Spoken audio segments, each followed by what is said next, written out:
welcome back to another episode of Drew's Automobile Wonders.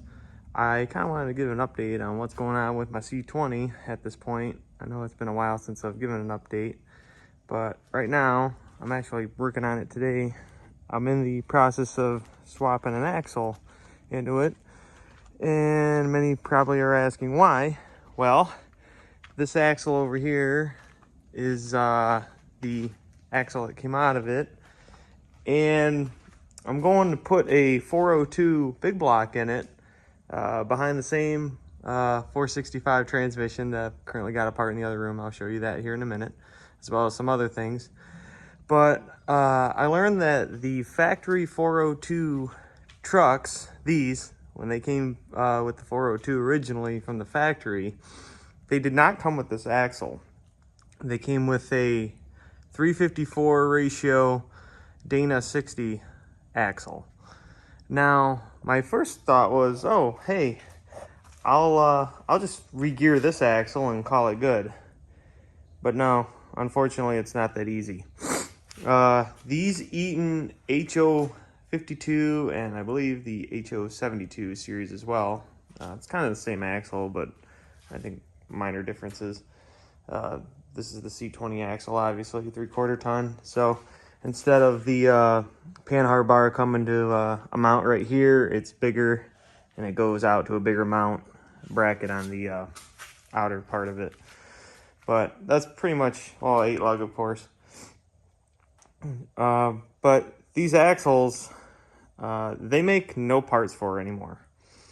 I mean, you're lucky to get tedious maintenance items, you know, for the brakes and stuff on these. That's how few parts they make for them. So my theory was, oh, I'll just re-gear it and it'll be fine. But no, I was wrong. So I've spent quite some time now, in fact, a few months, trying to track down a Dana 60 with the correct dimensions for my truck. Well, fortunately, I drove 2.5 hours the other week down into Ohio, and I was able to pick up a Dana axle out of a 72 GMC.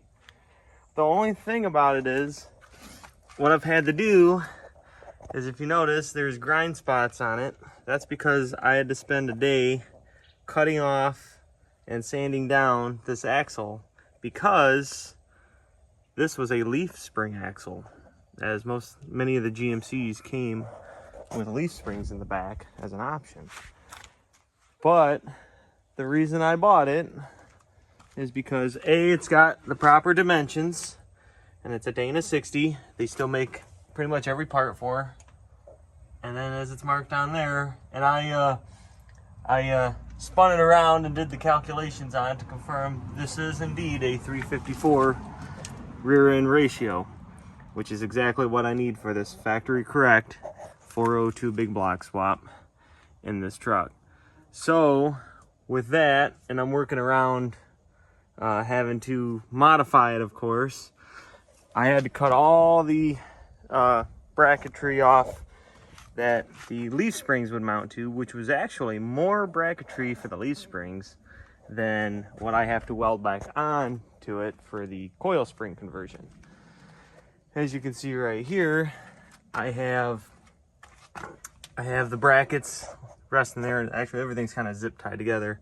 I'm getting ready to mock this up right now after I'm done with this video, and then hopefully I can start I can tack weld these together, and then I can pull it back out and then run a nice bead of weld on them, and everything lines up, and then I can put it back on and get a new U-joint for the drive shaft. I have not measured the specs of the drive. I assume the U-joint is the same, but I assume that now, and it'll probably be different.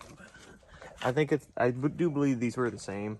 I haven't really measured, but worst case is I'll have to get a special U-joint for it, which they do make.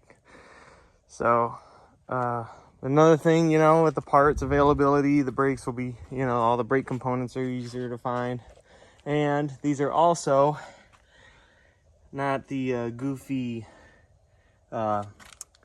These are, you can pull the drums off. These don't have the goofy studded style into the drum where you have to pull the whole axle out to pull the drum off to do your brakes.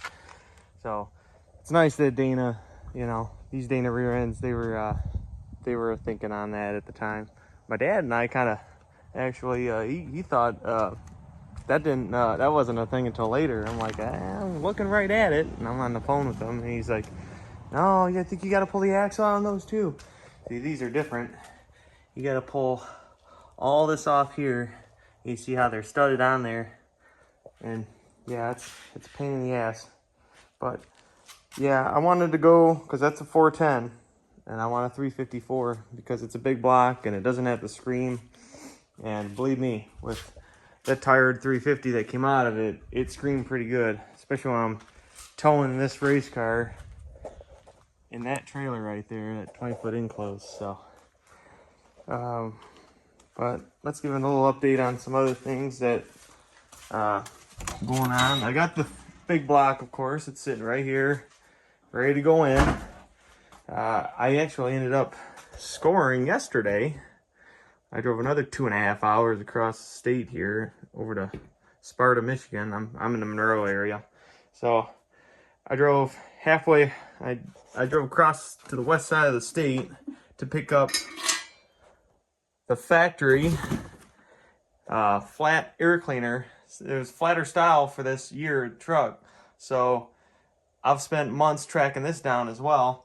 But not only was I fortunate to track this or to score this, I was also able to score the neck that it sits on. So that's the carburetor I'm going to break the motor in on. It's actually the carb off the other engine. So, but I'm not really going to tinker with it too much because I'm just going to kind of slap it on there and maybe adjust it down to where it runs good and send it, because ultimately I do plan on going to fuel injection. But I'm not just going to any fuel injection. I'm going to be doing a Holley Sniper quadrijet style EFI system on it. So with that, I'm very stoked to that I'm going to be doing that. So I'm going to take this stuff off here now. I can remember. But yeah, this came off like a 72 Blazer or something. I guess the small blocks and the big blocks kind of had these air cleaners alike, so at the time. But these air cleaners are impossible to find now, damn near. And that neck is, I thought this would be, I'd have to customize, make a custom one, because I didn't think in a million years I'd find one of those. So did I pay $100 for those things? Yes, I did. Did I travel 2.5 hours to go get it? Yes, I also did. So, but I want a factory correct swap. I want this truck as it would have been had I ordered it brand new. And that's the idea behind this whole thing. So, here, get what I'm doing here. Just want to plug this up. Yeah, this here's the cam specs for it. The cam I put in this motor is a Summit Racing flat tappet. It's very mild. It's not even it's a RV cam basically. It's just a little bit above stock. It's nothing crazy at all. Because if I could find a stock cam for this, I'd put it in. Because that's how I want this motor stock. But I was able to score a nice cam from Summit Racing, and it should do the trick. Here's the transmission. Just finished pulling the bearings out of it.